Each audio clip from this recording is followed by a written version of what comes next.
We just got back from the World Championship Snowmobile Derby at Eagle River, and what an experience that was. I forgot how much fun ice oval races are to watch, especially when the weather's nice and you can ride right to the track. And let me tell you, the riding around Eagle River, it's pretty darn good. We also got to ride with the Ultimax Belts crew, where we made a bunch of new friends out on the trails around Eagle River. Trails that were even better than I had hoped for. All in all, Eagle River, especially during race week, is an unexpected gem of a location that I didn't really have on my go ride-in list, but I should have.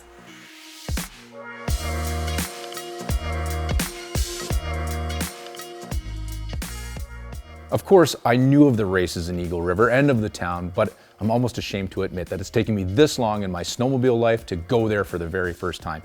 It's definitely not going to be that long before I go back there again. But in the last episode of STV, there was one story that we weren't really able to focus on too much, and that was our visit to the museum at the world headquarters of snowmobiling. I had heard about this place, located next to the Derby complex, and that it was pretty good with a mix of both trail snowmobile and racing history. What I didn't know is that in this building could be found an exhibit on the International Snowmobile Hall of Fame inductees. Here, names like Edgar Hattine and J.A. Bombardier can be found, along with a long list of others who have had a tremendous impact on snowmobiling. With the history of the 60th running of the Snowmobile Derby, and then getting to walk through so much more history at the museum, both on the trail side and the racing side, was something special. And getting to look at the Snowmobile Hall of Fame and all those names and faces of the OG influencers of snowmobiling was quite incredible. Plus, I got to meet a lot of those folks, so it got me thinking about them and remembering the ones that we lost along the way.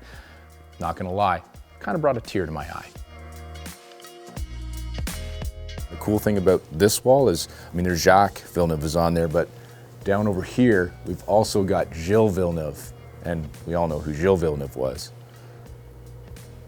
And even before that, where is it?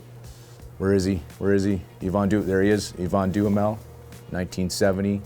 And I think Gilles is 74. Yeah, Gilles 74. And of course, Jacques is all over this thing. Very cool. To help walk us through the museum, we met with Sarah Anderson, the creative director of the museum, to tell us more about this special place.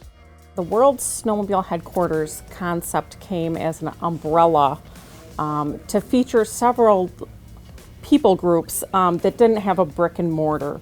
At the Derby track, they have an expo hall, but they don't have a place to feature the history of the Derby.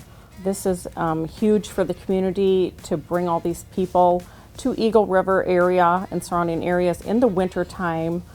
We're just behind turn 4, so 200 yards away. So when there's plow breaks during the races, people can just walk over and warm up and check out the museum.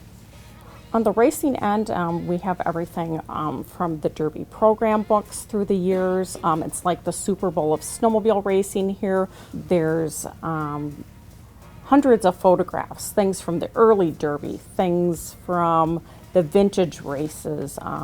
We have the Eugene Radloff Gallery. He was a local photographer, and he took pictures of the people, not just the racers. So you could see what was going on during the event on all places on the track, not just on the oval itself. Everyone that made a motor basically made a snowmobile. So there was 321 brands of snowmobiles. So you had your outboard companies. The Evinrude falls into the outboard companies. And so it's patriotic. It has a wing on the back, aircraft steering, twin tracks rotary engine, and then the suspension is in the skis. So it kind of looks like an Evel Knievel snowmobile. This thing in 1967 rode from Vancouver, BC to Portland, Maine across country in 1967. But what's kind of cool of it, the way that they did it, obviously there's no trails, so they had to make this thing street legal. So that's why there's tires on it down here, full-size license plate. They have windshield wiper, which I think is kind of ridiculous and cool at the same time. They've got turn signals, seatbelt. They were ahead of their time with the seatbelt on this thing, and taillights. And I think it was like 160 some miles a day that they had to do on this thing to get across country. And the story goes, they were stopped 14 times going across country and pardoned 14 times. Stuff you can get away with back then, you just can't get away with now.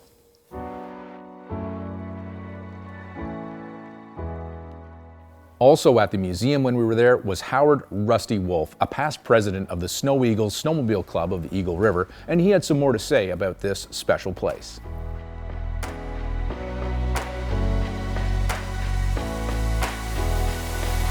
I retired 10 years ago and decided I want a snowmobile, so I moved up here. I joined the club. First year I became the president of the club. I was the president for just over 6 years, and going through the history of the club made me want to collect history and eventually write a book. I went to the shed where we store our grooming equipment back in 2015, and I found 12, 13 huge Rubbermaid boxes full of newsletters and photographs and trail maps, just different paraphernalia. So I decided, I like history. I decided I need to go through it to learn about the club if I'm going to be president. And I did. I took one bucket at a time, and I organized everything into 3-ring binders by year. And as I'm doing this, I'm thinking I need to write down notes to be a better president so I can explain the club to other people, promote Eagle River, and promote the Snow Eagles. And as I did that, I'm thinking, I should get somebody to write the book. Well, that somebody turned out to be me. And so I took notes and wrote what I thought was a book of history, and it is. History of the Snow Eagles, history of snowmobiling in the Vilas County, northern Wisconsin. And also one chapter is the history of the Derby track here in Eagle Rivers. Rusty is quite the character, and both he and the book he authored can often be found at the museum, so I highly recommend taking the time out to go in and chat with him if he's around.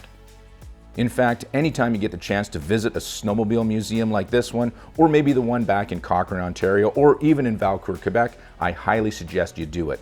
Sure, you might think it's a waste of valuable riding time, but I think once you get inside, you'll find yourself drawn into the exhibits and the characters you'll find there.